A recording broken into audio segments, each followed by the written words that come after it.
తెలంగాణ ప్రభుత్వం తీరుపై విద్యార్థులు వారి తల్లిదండ్రులు రగిలిపోతున్నారు. తెలంగాణ ఇంటర్ ఫలితాల్లో జరిగిన తప్పిదాలపై మండిపడుతున్నారు. మరోవైపు సర్కార్ చేసిన తప్పిదాలకు ప్రతిపక్షాలు పోరాటాలు చేస్తున్నాయి. ఫలితాలు వచ్చిన నాటి నుంచి నేటి వరకు ప్రతిపక్ష పార్టీలు, విద్యార్థి సంఘాలు సర్కార్ వైఖరిని తప్పుబడుతూ ధర్నాలు, ర్యాలీలు చేపట్టాయి. తాజాగా ఈ వ్యవహారంపై కాంగ్రెస్ మహిళా నేత టీపీసీసీ చైర్పర్సన్ విజయశాంతి అలియాస్ రాములమ్మ స్పందించారు. సోషల్ మీడియా వేదికగా రాములకు స్పందిస్తూ కేసీఆర్ సర్కార్పై కన్నడి చేశారు. కేసీఆర్ ప్రభుత్వానికి చెలగాటం, ఇంటర్ విద్యార్థులకు ప్రాణ సంకటం అన్న విధంగా మారింది తెలంగాణలో పరిస్థితి. కాసుల కోసం కక్కుర్తిపడి ఇంటర్ బోర్డు పరీక్షలను నిర్వహించడానికి అర్హత లేని ఓ అనామక కంపెనీకి బాధ్యతలు అప్పజెప్పి కేసీఆర్ ప్రభుత్వం అమాయకులైన విద్యార్థుల జీవితాలతో ఆడుకుంటుంది. గ్లోబరీనా అనే సంస్థకు ఇంటర్ బోర్డు పరీక్షల నిర్వహణ బాధ్యతలు అప్పజెప్పిన రోజు నుంచి ఈ వివాదం కొనసాగుతుంది. అసలు గ్లోబరీనా అనే సంస్థను ఎంపిక చేసిందెవరు? నిబంధనలకు విరుద్ధంగా ఆ సంస్థ ఎందుకు ఇంటర్ బోర్డు పరీక్షల నిర్వహణ బాధ్యతను అప్పజెప్పాల్సి వచ్చింది? రాష్ట్ర గవర్నర్ నివేదికను కూడా పట్టించుకోకుండా ఎందుకు గ్లోబరీనా సంస్థపై మమకారాన్ని చూపారు? ఇంటర్ విద్యార్థుల పరీక్ష ఫీజుల చెల్లింపు సందర్భంగా సాఫ్ట్వేర్ లో తలెత్తిన సాంకేతిక లోపాలకు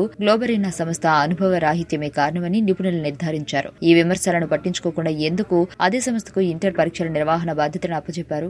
ఈ ప్రశ్నలకు ఇంతవరకు తెలంగాణ ప్రభుత్వం నుంచి సరైన జవాబు లేదు అని రాములమ్మ తీవ్ర ఆగ్రహం వ్యక్తం చేశారు. తెలంగాణ ఉద్యమంలో కీలక పాత్ర పోషించిన విద్యార్థుల పట్ల ఇంత ఉదాసీనంగా వ్యవహరించడమే కాకుండా తమ నిర్లక్ష్యాన్ని కప్పిపుచ్చుకునేందుకు తెలంగాణ మంత్రులు, సంబంధిత అధికారులు ప్రయత్నిస్తున్నారు. పేపర్ లీక్ల వ్యవహారాన్ని కప్పిపుచ్చిన విధంగానే ఇంటర్ బోర్డు పరీక్షల వైఫల్యాలను కూడా మసిపూసి మారుడికాయ చేయాలని సీఎం కేసీఆర్ గారు పావులు కదుపుతున్నట్లు తెలుస్తుంది. గతంలో ఎలా ఉన్నా ఈసారి ఎదురైన చేదు అనుభవాన్ని అటు ఇంటర్ బోర్డు విద్యార్థులతో పాటు వారి తల్లిదండ్రులు కూడా జీర్ణించుకోలేకపోతున్నారు. అధికారంతో కళ్లు మూసుకుపోయిన టీఆర్ఎస్ పెద్దలకు తగిన గుణపాఠం నేర్పేందుకు వాళ్ళు సిద్దమవుతున్నారు అని విజయశాంతి చెప్పుకొచ్చారు. అయితే రాములక్క వ్యాఖ్యలపై టీఆర్ఎస్ నేతలు స్పందిస్తారా లేకుంటే వెనుకుండిపోతారా అనేది తెలియాల్సింది.